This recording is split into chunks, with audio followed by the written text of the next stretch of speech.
अहिले रूपसे झरना आइपुगेका छौँ। मुस्ताङबाट हामी पोखरा फर्किने क्रममा बाटोमा रूपसे झरना पर्छ। हामी जाँदाखेरि अँध्यारो भएको थियो, त्यही भएर हामीले हेरेको थिएनौँ। त्यही भएर अहिले हामी यो अवलोकन गर्न आइरहेका छौँ। रूपसे वाटरफल निकै नै आकर्षक रहेको छ। हाम्रो साथी कहाँ गयो मदन खोइ?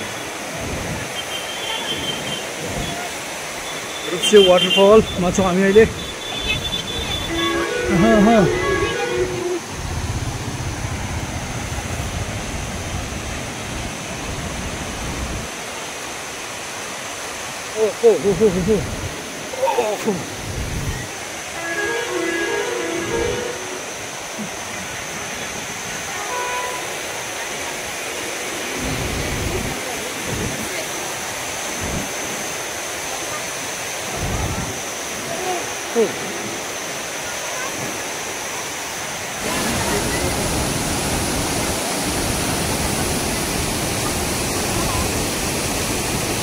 हामी अहिले रूपसे झरनामा छौँ।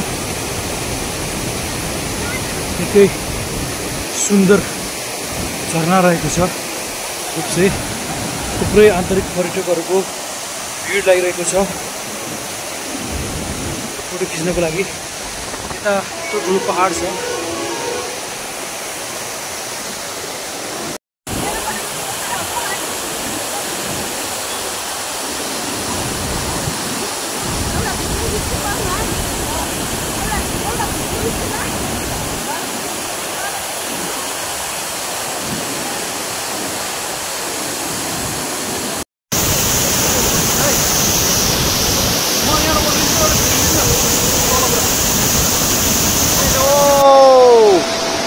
रूपसे झरना घुमाउने रूपसे झरनामा ठिक छ।